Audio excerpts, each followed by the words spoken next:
Welcome back. I love the cheering for the potty, and now we're back here cheering for other things, for games, because we have with us, joining us via Skype, Brian Turtle from Endless Games. If you watch this show, you know that Brian is a regular with us. We absolutely adore him because he makes cool games, endless cool games. So Brian, welcome back. This is our first day of the Festival of Toys 2016. Well, I'm happy to be here. Endless Games is always a proud supporter of you, Shannon, and of the Festival of Toys. Well, we love you guys, and for so many different reasons. I want to launch into one of them right away. Nancy and I have out before you a game called Cornered, and things are going to look a little funky on our screen just because we work on a green screen. So everywhere you see black is actually green, and it might even be see-through. Yeah, can you see that it's kind of see-through?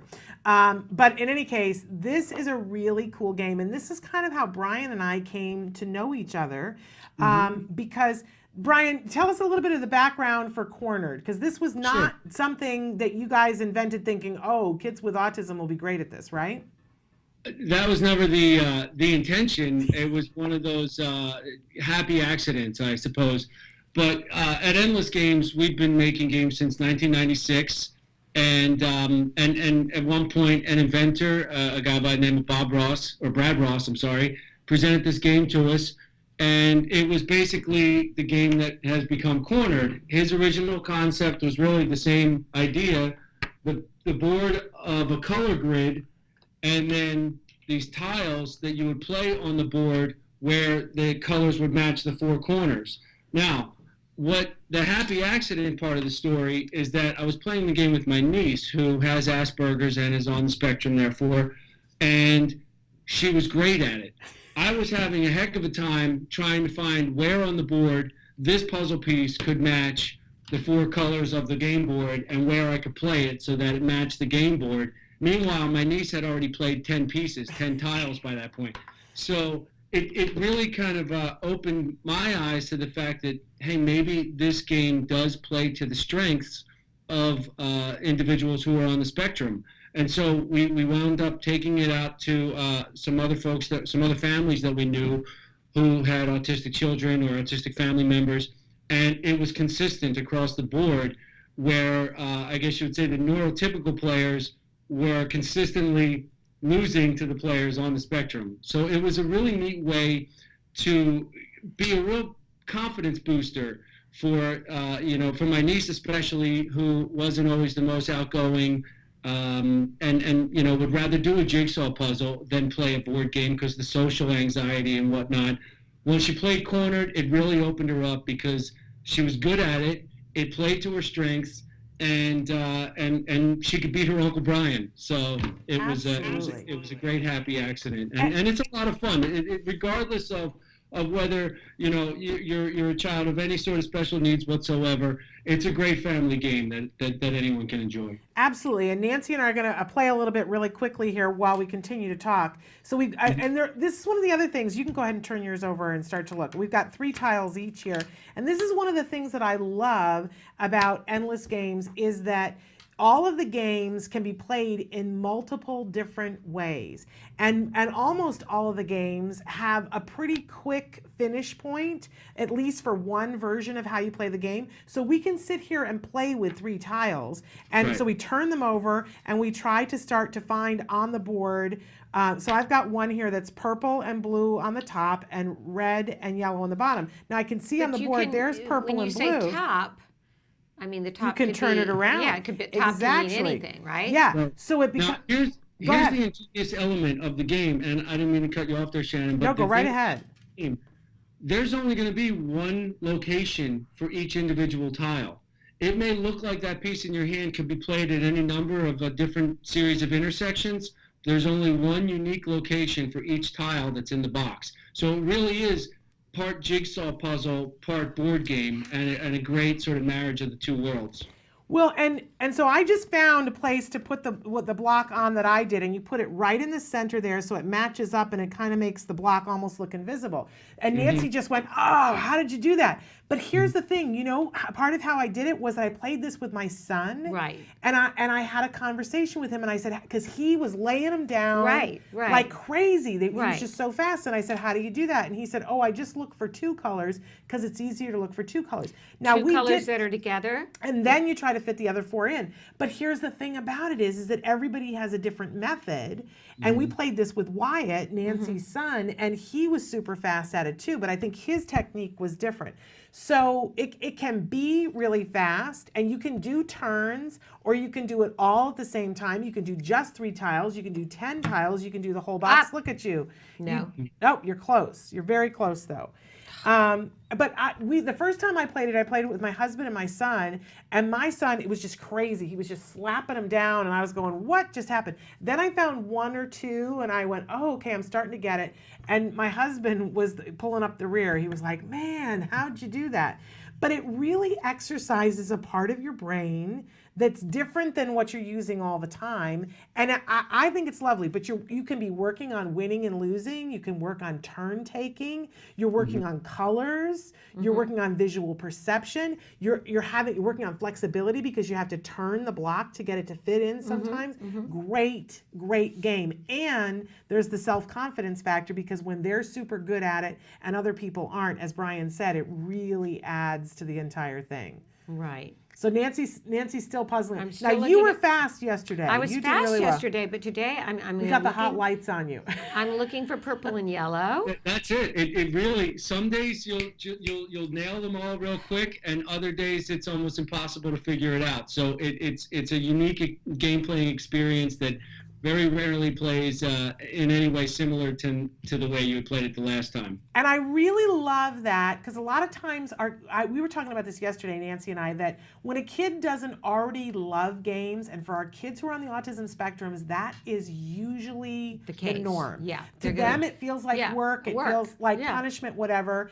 But what we do is we set up the table and get a box, and get several games on the table. We pick one to start. We always have a good snack that's on the table, something that's really reinforcing to drink, and we bring the silly as parents. And so we make it fun, and within 30 seconds, everybody starts to get involved. But this game, I would play this with you for like another 3 minutes, and then I would go, okay, we're done with Cornered, and I would take the next game. Okay. And start to play that, because what our kids learn is, oh, this is fun. It's not the sitting down to play, there are some games that are out there that are all-night games. Right. You have to be hardcore to want that. That's not what we're playing with our kids. These are fast, they're fun, and then they're colorful, and you move on to the next one. And you know what? You kind of make you're getting your. I got one. Ha! Yeah, she got one, Brian. Yay! Terrific. Nice work, Nancy. One of the points, though, that you were sort of heading towards, Shannon, was that the kids are used to playing with the games they're already familiar with, and whether it's that one game we all know that takes 7 hours to play, or whichever, in a lot of cases, it's more on the parents, because I think the parents don't want to have to read lengthy instructions and learn a new board game and then teach it to their children. So at Endless Games, we do try to develop games that you can be playing within 30 seconds, and they're not difficult, and it gives you a chance to try something different than the 5 or 6 games that seem to be in everybody's game closet. So we do encourage you to try some of these other new products and not just keep breaking out the same old. And Cornered, I want to say too, is fabulous because this is a game that you can work on with kids that are nonverbal or pre-verbal. And you have an age on the box, Brian, that I think it says 8 and up. But for our kiddos who are on the spectrum, I think you can get this game for 5 and up. It's a tricky world when you're trying to come up with the age range, because you don't want it to seem too juvenile. So I agree with you that certainly 6, 7-year-olds can play Cornered. In fact, my own 7-year-old plays Cornered. So, but at the same time, you don't want to sort of play too low of an age grouping where you might lose the 9, 10, 11, 12-year-old kids. So, Exactly. This is fun. This is a great game to have at holidays, and everybody can play. Grandma can sit down and play this with your kiddo who's on the spectrum, and they'll have a ball. And your kiddo on the spectrum will beat Grandma, and everyone will be thrilled. Okay, so I'm going to move on to best of the worst, Brian. Sure. I'm going to have you talk a little bit about this, and then we'll play for a quick second. Okay, so here's what's going on with Best of the Worst. This is a game that really celebrates those moments in life that aren't always the best. In fact, they're your worst moments in life. The point of the game is that you're going to go around a game board, and I have the big game board here. I can show you in a minute. But as you go around the game board, you draw scenario cards, and they can say your worst day at work, or the worst nickname you've ever had, or the worst place you found a hair that was not your own. So these are instances in life, bad day at school, bad day at the office, bad time in a public restroom, whatever. And we've all had these bad experiences, and usually in that moment, it's the worst. But as you get past that moment, there's usually a pretty good story to go along with it. So it's really all about who has the best story from that worst bathing suit worn or seen, or who has the best worst story for your worst trip to the dentist. So really, it's a storytelling game where I'm going to share my worst time at the dentist, and then I want to hear your story, Shannon, and I want to hear Nancy's story, and the rest of the players are going to judge who had the best worst trip to the dentist or time at the, in the office, whatever. And one of the cool things I think about this is that you can tell a true story, and you get extra points for telling the true story if your story wins, but you can also make a story up. So Right. think about all the things that we're working on here, you guys. This is for our kiddos who are a little bit older, a little bit more verbal, but we're working on socialization skills. We're working on what's appropriate, that they can be making up a story. They're working on, all of the socialization of we work on white lies because it's important to be able to tell a white lie for safety purposes. So they're working on imagination to make up a story and be believable. But they're also looking at you when you tell a story to see, do I believe her? How amazing is that skill for our kiddos? Because we know that there are people who take advantage of them in life, so that they begin to look, but it's in a very safe setting that we're going to pretend. Can we play for a second, Brian? Sure. I don't know which card you are. I've got a card that says things you've thrown at someone or had thrown at you. Okay. And so I've got a story. You want to read the card as your worst things you've thrown at someone or have had thrown at you. Okay, So, your worst thing that you've thrown at someone or had thrown at you. So I've got a story. At Easter dinner once, I threw a fork at my brother-in-law's head, and it hit him, and he still has a little bit of a scar on his forehead. And he's now my ex-brother-in-law. Can't imagine why.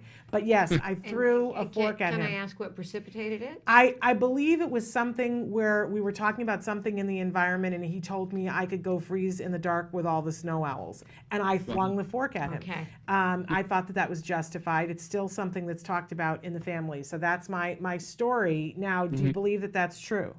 well, Nancy, would you like to try to match that story, and I'll judge, or should I tell a story of the worst thing that's been thrown at me or that I've thrown, and you can judge whether Shannon or I, which one of us had the best story? Do you want to tell a story or listen to a story? I Because I've can, thrown I plenty. can, I can tell a story All right, about she's got a story for you. something I'll that judge. was thrown at me. Okay.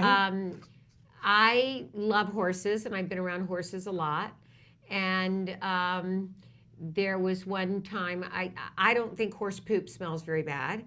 It's mostly made of grass. I think it smells actually quite good. And I was telling Wyatt, that my son, that I think all things about horses smell good. And he picked up some horse poop and threw it at me. In the face? Yeah. Ooh. So I don't know, horse poop in the face. Horse poop in the face. Wow. That's pretty So bad. that was Wow. thrown at me. Okay, Brian, which is the best story? So first off, I kind of, as much as I love a good horse poop flinging story, I'm going to go with Shannon's story of throwing the fork at her ex-brother-in-law. Yeah. Just because I think there's so many layers to that, and it had a good sense of danger involved. Yes. And now I would also be required to play whether I think it's a true story or a bogus story, and because there was so much detail, and you sold me on it, Shannon. So I believe that it's a true story, and your story was the best of the worst. Thank you. And it is a true story. So I would get to move an extra space because of that, That's right. correct? Yes. It is a true story, unfortunately. It's a true story. But great game, because you were also working on storytelling skills. You know, we talk all the time about all the things that yeah, we've got the board too, Brian. It's Okay, awesome. cool.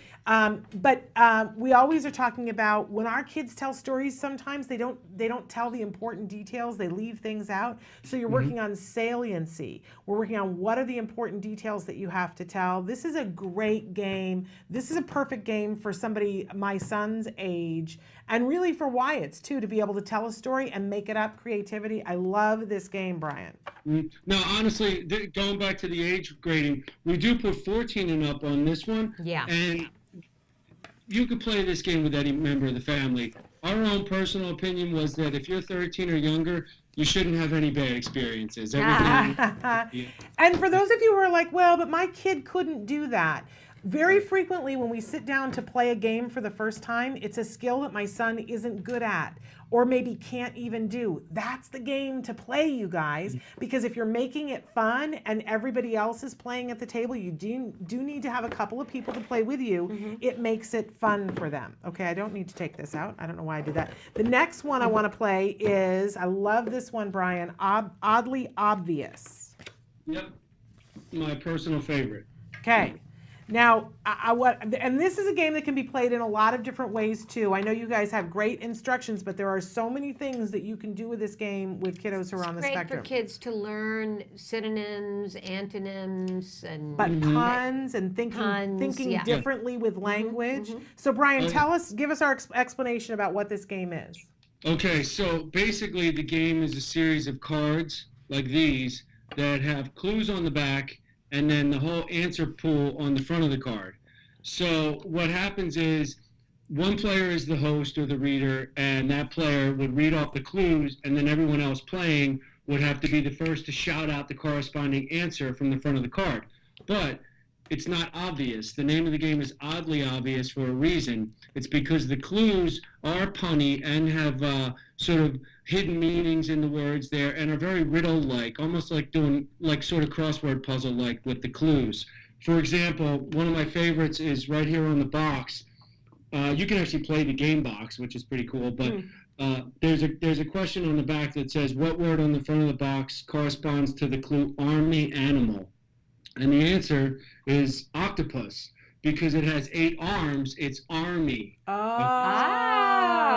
see, I didn't get that. You can't really think in that sense of, you know, what is an army animal, an ant or a tank, or what am I looking for here? You have to sort of think outside the box in that regard.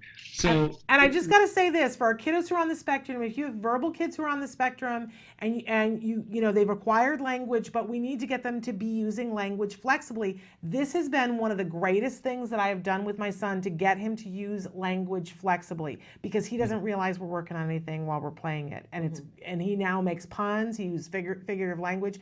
People ask me all the time, how do you do that? We did some lessons in skills and we played Oddly Obvious. I'm telling you, it's great. Yeah, my 9-year-old daughter is constantly coming up to me with new clues, and one of the ones that may actually make it into the next edition of the game, she came up with, the clue was Little Pepsi, and the word she wanted to put on the front of the card was Minnesota. Minnesota. I love them. They're so clever. Yeah, that's very cute. So we're going to play really quickly. Nancy and I have not looked at the back of this card. So Brian, give us a clue. Okay, cool. So I'm going to say, what word on the front of this card corresponds to the clue harder to see as it grows? Harder to see as it grows. Harder to see as it grows. Oh, darkness. That's right, darkness. Darkness. So you would win one of these chips that come with the game, and you want to be the first to have the most chips after 5 clues. So we'll do another clue real quick. Here's how to make a feather pillow.